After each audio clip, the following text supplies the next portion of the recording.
O setor de recursos humanos de uma empresa pretende fazer contratações para adequar-se ao artigo 93 da lei, que dispõe: a empresa com 100 ou mais empregados está obrigada a preencher de 2% a 5% dos seus cargos com beneficiários reabilitados ou pessoas com deficiência habilitadas, na seguinte proporção, né?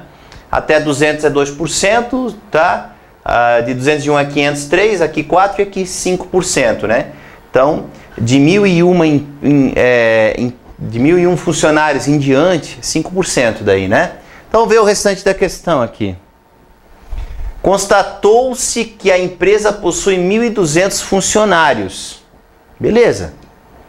Então, ela se enquadra na quarta categoria, perdão.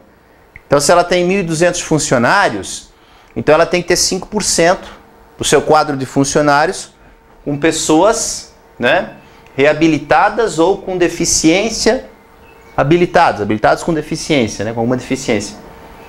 Aí ele fala, ó, constatou-se que a empresa possui 1.200 funcionários, dos quais 10 são reabilitados ou com deficiência habilitados. Então, tem apenas 10 pessoas.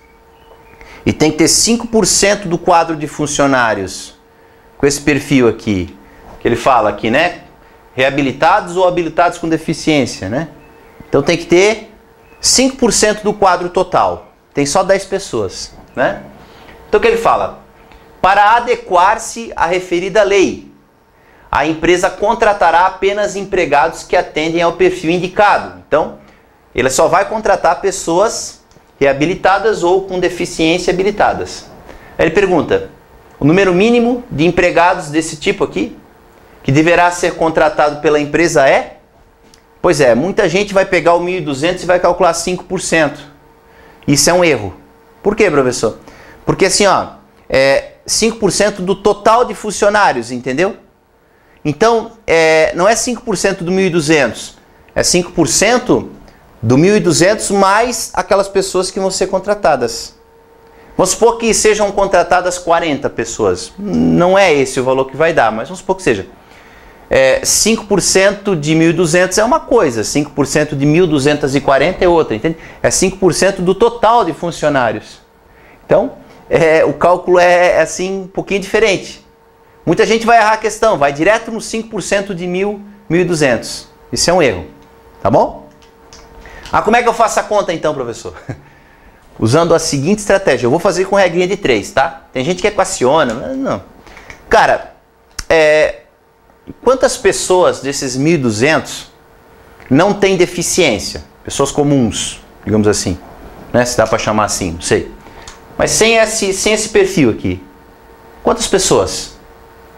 Bom, se tem 10 que são reabilitados ou com deficiência, então 1.190 não tem deficiência. Seriam comuns, como eu falei, né? Só um termo geral assim, só para classificar. Então, 1.190. Então, 1.190 pessoas seriam sem deficiência. 5% do quadro final tem que ser com deficiência ou habilitados, do jeito que ele falou aqui. Então, só pensa.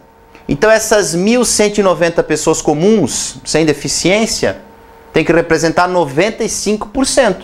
Se os outros 5% tem que ser com deficiência, então as 1.190 representam 95%, tem que representar 95% do quadro de funcionários. E é assim que você faz a regra de 3. 1.190, essa questão não parece fácil, mas não é. Representa 95% da galera. 100%, X. Eu poderia até botar os 5% aqui, para ver quantas pessoas com deficiência ou habilitados, tem, né, com alguma deficiência tem que ter, né? Reabilitados e tal. Eu até acho que eu vou fazer isso, vou botar os 5% aqui, né? Já para ter a resposta pronta. Então lá, 95x igual a 1.190 vezes 5. Aqui na regra de 3 você pode usar o 95% como sendo 95 e o 5% como sendo 5, tá? Então x é igual a 1.190 vezes 5. 1.190 vezes 5 dividido por 95. Essa é uma continha meio chata, tá? Aqui nós vamos achar 62,6. 62,6 funcionários. Aproximadamente. Aí você vai para o 63, nem tem. Ainda bem, né? Não, assim, ó. Então essa empresa tem que ter 62,6 funcionários reabilitados ou habilitados com deficiência. Tem que ter 62,6. Aí eu te digo o seguinte, já tem 10. Tá falando na questão que já tem 10, né? E a pergunta é quantos ainda tem que contratar? Então tem que contratar 52,6. Como é que vai contratar 0,6? Não dá, né? Tem que ser uma pessoa inteira. Então, por isso que o gabarito final é 53, né? Então a resposta é a alternativa E, 53, tá?